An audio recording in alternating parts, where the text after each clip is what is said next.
నిన్న ఇంత ముందు హీరో నా చేతిని నేను కలిపినారు కదా, అప్పుడు మా ఇంత బాగా ఆయన చేతులతోనే చేపల పులుసు వండుతారని మాట ఇచ్చినాడు.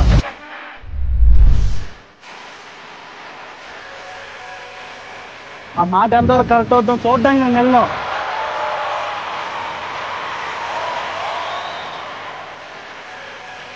ఉన్నాడా అత్తం మాలాగే అరలపోయి వెలిగించేసి దాని మీద మట్టి తగ్గెట్టి అందులో నూనె వేసి ఇంకో పక్క ఉప్పు వరగుండా పసుపుకుండా బాగా చేప పొగలో పట్టించి ఈలోపు బాగా ఈత ఎక్కిపోయి నేను నూనెలో చేప మొక్కలు వేసి అందులో చింతపండు పులుపు పెట్టి చూసి పులిసెట్టినాడు.